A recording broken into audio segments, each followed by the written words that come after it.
mga malunggay. Malapit na ako sa kampanya. Naglakad na ako mga boss pagtapos ko magpakain sa mga dugi. Naglakad na ako para exercise. Ito, dahil malunggay bunga. Tapos ayun pa, mga natutuyo na yung iba. Ayan dami. May mga malunggay dito tinatanim sa mga tabi ng pabrika. Ayan mga bunga niya. Ayan, mababa lang. Kukuha nga ako mamaya. Mababa yan mababa lang yung mga bunga sa silong. Tingnan ko sa silong, baka marami rito sa silong. At madali natin ito. May bunga rito isa. Ito. Ayan mamaya ka lang. Ayan malapit na ako sa kampanya namin. Ayan yung kampanya namin sa may nakatayong kwantong tao. Nilakad ko na lang. Kasi kung lang naman 20 minutes lang nalakad hanggang dito sa company namin. Ayun, may mga kamatsili dyan. Mga tanim-tanim nila.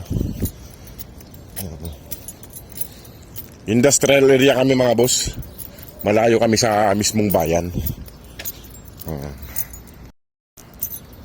Mga 20 minutes lang naman nalakad yung papunta rito sa amin. Napakain ko na yung 5 kanina. Yung 5 dogi doon na ayaw kumain ng isa Tinago natin doon sa may buhanginan yung pagkain para hindi tayo makita na nagpapakain sa umaga kasi Ramadan po ngayon, bawal. Kila driver lives maganda doon sa magpakain sa kanila kaya walang mga katao-tao doon sa pinagpapakainan niya kay disyerto yun Dito maraming tao nakatambay. At saka maraming nag-iikot dito na patrol kasi. May mga patrol. Malapit na ako. Katapos ko lang magpakain sa mga dugi. Ayan. Paggagawa na naman ng company. Malayo kami sa mismong bayan ng Jeddah.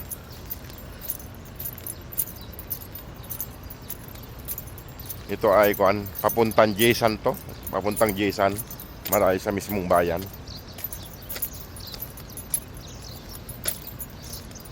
Ayan, mga boss, malapit na tayo. Isang buwan tayong pang umaga. Kaya hindi tayo minsan nakakapag-ikot na naglalakad-lakad na hanapin yung mga aso kay pang umaga tayo. Kung sino man yung makita ko sa umaga, yun lang ang mapapakain natin. Kasi gahol sa oras pag pang umaga.